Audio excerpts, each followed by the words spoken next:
Fala, gente, professor Juarez na área, beleza? Professor de História. Hoje vamos falar da colonização portuguesa, o início dela em 1530, e vamos estudar então que essa colonização se deu principalmente com a escolha de um produto especiaria do açúcar, que era um fetiche, ou seja, um grande desejo europeu.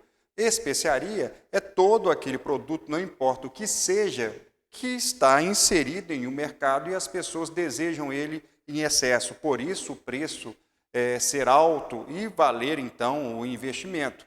Esse início da colonização portuguesa, escolhendo a monocultura do açúcar, se deu nos séculos XVI e XVII. O que é muito importante entender é que toda a prática de ocupação do solo, principalmente em colônias, se dá, então, a partir de práticas mercantilistas.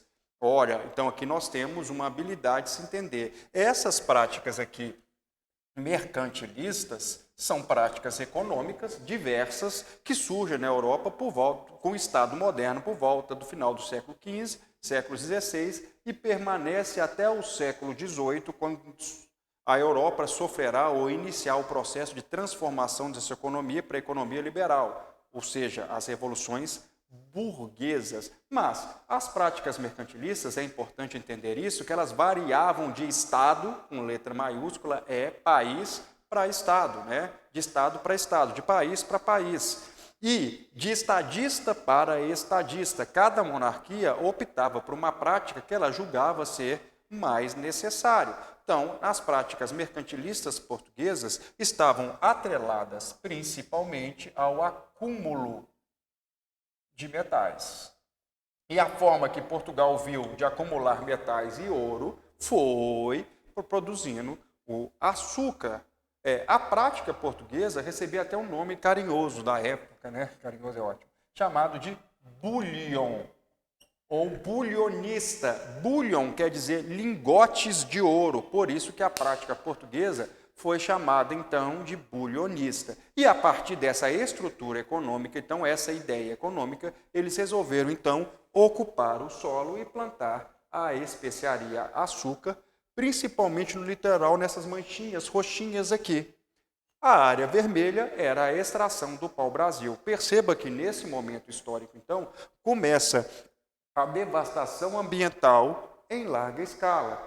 Em larga escala. Não quer dizer que essa devastação ambiental não começou antes. Não quer dizer que as mudanças antrópicas, ou seja, do homem no espaço físico brasileiro, não tenham se iniciado antes, porque o próprio contato do indígena com o solo também levava ao desgaste dele. Entretanto, dava-se tempo de uma melhora, de uma recuperação, etc. Tal. Nesse caso aqui, foi uma devastação em larga escala. E mais, todas as tribos indígenas que ocupavam essa região, ao litoral principalmente, foram obrigados a entrar para o sertão.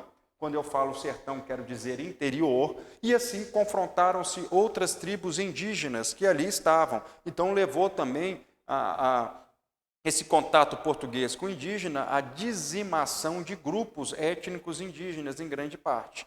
O Brasil, então, foi fundado a partir da escravidão. Um autor chamado Gessé Souza diz que a escravidão fundou o Brasil e não o contrário. Então, a escravidão era a base de todo o sistema. Um padre jesuíta falava que o escravo era as mãos e os pés do senhor de engenho, né? O padre Antonil, um jesuíta. E, então, a base do sistema brasileiro é a escravidão. Então, isso também é importante entender, que a formação dessa sociedade se dá a partir da escravidão.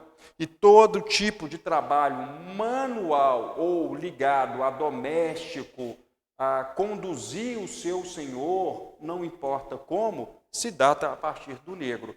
Através de uma monocultura do açúcar, isso não quer dizer que não teria outros produtos a serem produzidos, tinha tabaco, algodão posteriormente, e principalmente para abastecer o mercado interno com charque, carne e também mandioca, que era uma raiz muito plantada e muito importante para o mercado interno brasileiro.